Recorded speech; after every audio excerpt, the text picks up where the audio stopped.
Finally आखिर 4 साल के वेट के बाद सेंट्रल गवर्नमेंट ने सिटीजनशिप अमेंडमेंट एक्ट को इम्प्लीमेंट कर दिया है। लेकिन इससे आपकी नागरिकता पर क्या असर हो सकता है और क्या इससे ऐसे ही सारे इलीगल माइग्रेंट्स को सिटीजनशिप दे दी जाएगी? लेट्स अंडरस्टैंड कि सीएए सिटीजनशिप अमेंडमेंट एक्ट है क्या और इसका आम नागरिक के ऊपर क्या असर होने वाला है। जब हमारा भारत आजाद हुआ था तो एक क्वेश्चन सबके मन में था कि इसका सिटीजन कौन होगा। इसके लिए हमारे कॉन्स्टिट्यूशन के अंदर आर्टिकल 5 से लेके आर्टिकल 10 तक ये प्रोविजंस रखे गए कि इंडिपेंडेंस के टाइम पे इंडिया का सिटीजन कौन है और कौन नहीं है। लेकिन आने वाले टाइम के अंदर इंडिया का सिटीजन कौन होगा और वो सिटीजनशिप कैसे एक्वायर कर सकता है, इसके लिए हमारे पार्लियामेंट ने सिटीजनशिप एक्ट को बनाया 1955 के अंदर।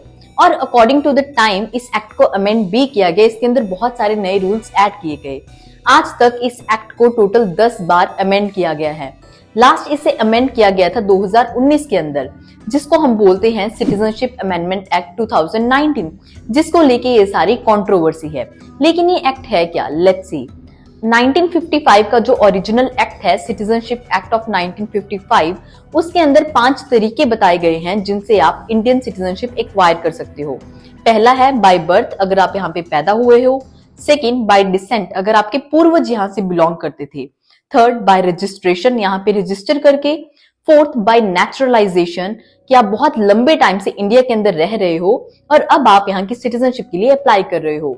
एंड फिफ्थ, अगर इंडिया किसी और टेरिटरी को एक्वायर कर लेता है। इसमें नेचुरलाइजेशन का प्रोसेस ये कहता है कि नो मैटर आप कौन सी कंट्री से हो और कौन से रिलीजन से हो, अगर पिछले 1 साल से आप कॉन्टिन्यूसली इंडिया के अंदर रह रहे हो और उस 1 साल से पहले 14 साल का जो टाइम पीरियड था उसमें एग्रीगेट टोटल आप 11 साल इंडिया के अंदर रहे हो, तो आप इंडियन सिटीजनशिप के लिए अप्लाई कर सकते हो और आपको वो सिटीजनशिप मिल जाएगी। अब 2019 के इस एक्ट के अंदर सिर्फ इस टाइम पीरियड के अंदर कुछ चेंजेस किए गए हैं। सिटीजनशिप अमेंडमेंट एक्ट 2019 ये कहता है कि अगर आप पाकिस्तान, अफगानिस्तान या बांग्लादेश में से हो और 31 दिसंबर 2014 से पहले इंडिया आए हो और इन 6 रिलीजियस माइनॉरिटीज को बिलोंग करते हो, हिंदू, सिख, जैन, बुद्धिस्ट, पारसी और क्रिश्चियन, तो ये 11 साल का टाइम पीरियड आपके लिए है सिर्फ 5 साल का। मीन्स आप टोटल 6 साल के अंदर इंडिया की सिटीजनशिप एक्वायर कर सकते हो, विच क्लियरली मीन्स कि ऑलरेडी जो इंडिया के सिटीजन्स हैं उनके सिटीजनशिप पे इसका कोई असर नहीं होने वाला है। तो ममता बनर्जी बंगाल के अंदर जो कह रही हैं कि इससे आपकी सिटीजनशिप चली जाएगी, वो गलत है।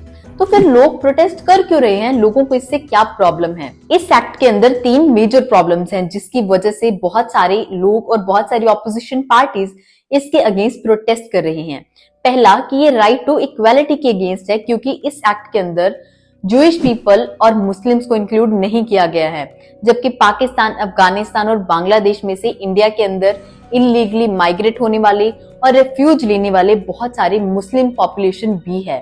इस पर सेंट्रल गवर्नमेंट का कहना है कि हम इस एक्ट के अंदर रिलीजियस माइनॉरिटीज को प्रोटेक्शन प्रोवाइड कर रहे हैं और इन तीनों ही कंट्रीज में मुस्लिम्स मेजॉरिटी में हैं, तो वहां पे उनके रिलीजियस परसिक्यूशन का क्वेश्चन ही नहीं उठता। सेकंड कि सिर्फ पाकिस्तान, अफगानिस्तान और बांग्लादेश ही क्यों, इंडिया की बाकी नेबरिंग कंट्रीज जैसे श्रीलंका और म्यांमार के अंदर भी रिलीजियस परसिक्यूशन के बहुत सारे इंसिडेंट्स हुए हैं, जैसे कि म्यांमार के अंदर रोहिंग्यास का परसिक्यूशन, तो उन्हें इस एक्ट के अंदर क्यों नहीं इंक्लूड किया गया। थर्ड कि ये 1985 के असम अकॉर्ड को वायलेट करता है। इंडिपेंडेंस से लेके 1990s तक भारत के पड़ोसी देशों में से रिलीजियस परसिक्यूशन के चलते बहुत सारे रेफ्यूजीज और इलीगल माइग्रेंट्स इंडिया के अंदर एंटर होते हैं, स्पेशली पाकिस्तान और बांग्लादेश में से, और ये नंबर सबसे ज्यादा था नॉर्थ ईस्ट के रीजन के अंदर। इसी के चलते 1979 से 1985 तक चलता है असम आंदोलन, जिसके अंदर ये डिमांड की जाती है कि इन सारे रेफ्यूजीज को उनके कंट्री के अंदर वापस डिपोर्ट कर दिया जाए, क्योंकि ये वहां के लोकल रिसोर्सेज को कैप्चर कर रहे हैं और स्टेट के अंदर डेमोग्राफिक इम्बैलेंस क्रिएट कर रहे हैं। जिसके बाद 1985 के अंदर सेंट्रल गवर्नमेंट ने एक ट्राई पार्टी एग्रीमेंट साइन किया स्टेट गवर्नमेंट और स्टूडेंट यूनियन के साथ में, जिसके according no matter of your country and your religion, अगर आप 24 मार्च 1971 के बाद असम के अंदर आए हो तो आपको आपकी कंट्री के अंदर वापस डिपोर्ट कर दिया जाएगा।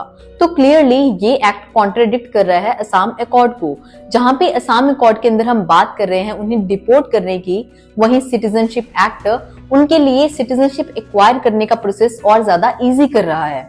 यही तीनों रीजंस इस एक्ट को कंट्रोवर्शियल बनाते हैं। ऑपोजिशन के कुछ एलिगेशंस है, जैसे कि ये बीजेपी का सिर्फ एक डर्टी वोट बैंक पॉलिटिक्स है। सेकंड, कि इस एक्ट की इम्प्लीमेंटेशन लोकसभा इलेक्शन से पहले इसलिए की जा रही है ताकि लोगों का ध्यान इलेक्टोरल बॉन्ड स्कीम से हटकर इस पर आ जाए। लेकिन एक चीज बहुत क्लियर है कि जो ऑलरेडी इंडिया के सिटीजन्स हैं उन पर कोई असर नहीं होने वाला है। व्हाट डू यू थिंक कि क्या ये एक्ट एंटी मुस्लिम है? Do let me know in the comment section and for more such informative videos keep following.